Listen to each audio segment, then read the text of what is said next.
Alright everybody, welcome into the cockpit here. So a little bit about the interior on this sim tour is I've got some real sim gear avionics, so it's modeled after the Garmin G3X, which is this guy, and then the GTN 750. So these two pair really nicely together, and they're becoming a fairly common avionics setup in most airplanes. So originally though, this airplane had Dynon avionics. It had just really small little guys for engine instruments, and then kind of basically G3X. It's like a mini version, and that's kind of what was on the pilot side here.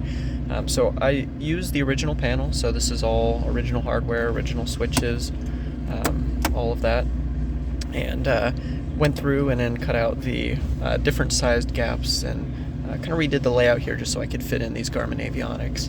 And then the other thing I did was add in this real sim gear GMA 350. So this is a Garmin audio panel, so I can switch between the different nav setups here, turn on if I want to listen to two different radios at the same time.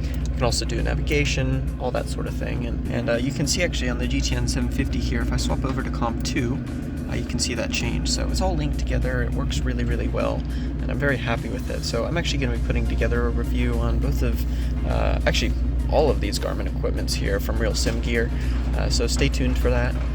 Some other things in the cockpit, so like I said before, it's as original as possible, so all of these circuit breakers here are original, all of the switches here, and they all work, so I can turn them on, and they're actually doing things in the real simulator here. Same for the flaps. If I put the flaps down one notch, you can see them changing down here on the G3X touch there, so really cool. Very happy with how that's working. So along with that, using the original parts, I have the original throttle, which was actually pretty cool because they're actually both linked here, which you can see. So that's a neat kind of feature, I guess. Behind the panel is where I house all of the various wiring, and that's also where the linkage for the throttle is hooked up. So down here I've got my trim, and this is actuating a simple potentiometer through a linkage down there. It's kind of hard to see. And then I also do the same thing for the brake, and you can see that potentiometer a little bit better down there. And then it's a center stick. It's loaded where you can see it'll jump back to center. I think it feels pretty good. It's not a dynamic force feedback. That's just extremely expensive and difficult to do, but it works really well for what I want it to. And it feels pretty good while flying. So all of these have been lubricated fairly substantially, so they're very smooth, very precise feeling. And again, you can see the potentiometer down there for the pitch. And then in the back here is actually where the potentiometer for the roll is.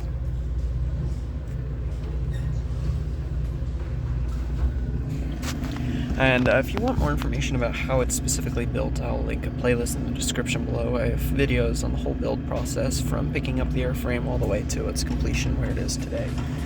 So some other things, we'll look in the back of the panel here.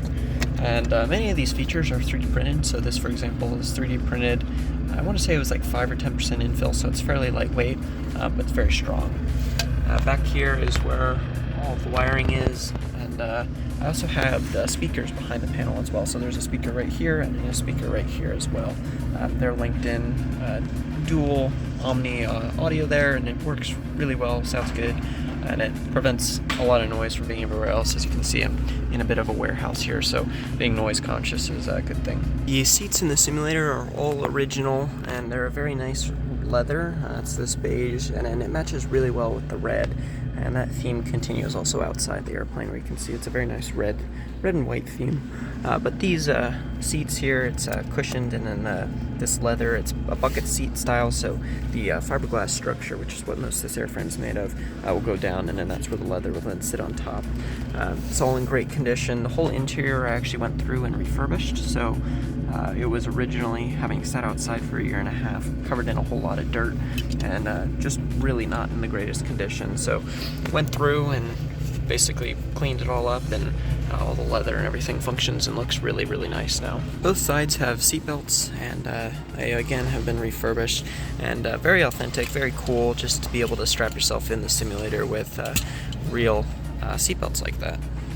In the back here is where I keep all of the electronics and have all the cables terminate. So to run the simulator, it's actually fairly simple. It's one USB port, one USB-A, and then a regular HDMI port. And this USB-C is splitting basically two different HDMI cables for the GTN 750 and the G3X up front, and then the HDMI is just for the main TV. Everything else then just run through this USB port here, and that goes to a USB hub which breaks out everything.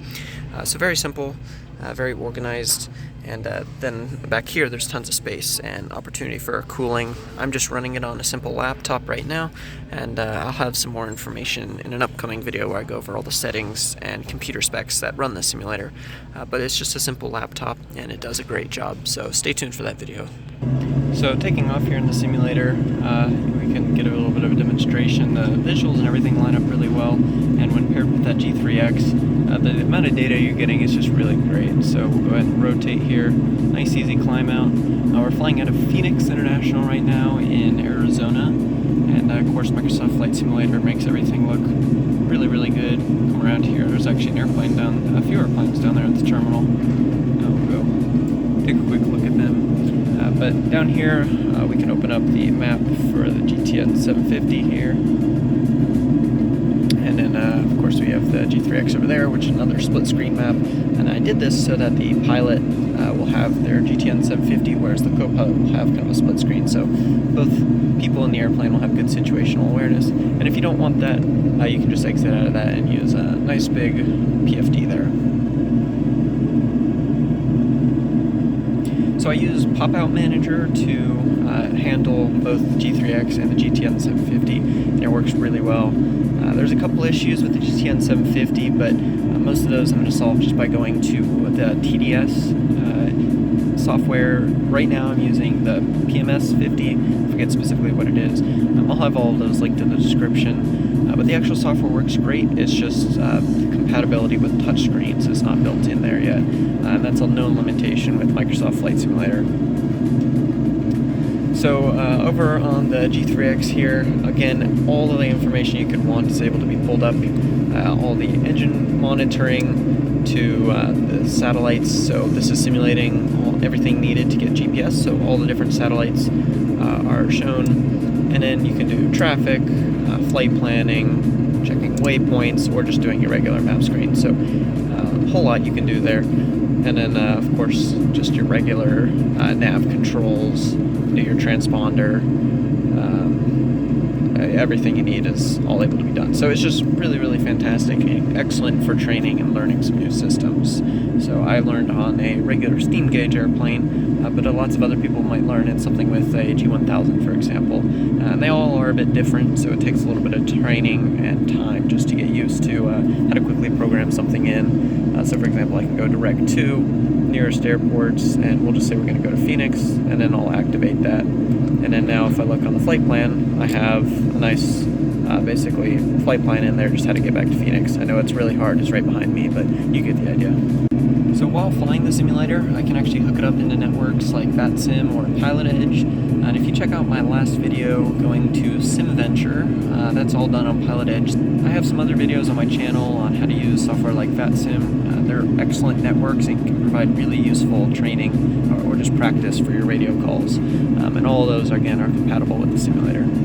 I've actually hooked in my real-world headset. It's a Lightspeed Zulu 3, and using Bluetooth, you can connect it in the simulator and do all your radio calls and hear all the air traffic controllers through that, so it's pretty cool.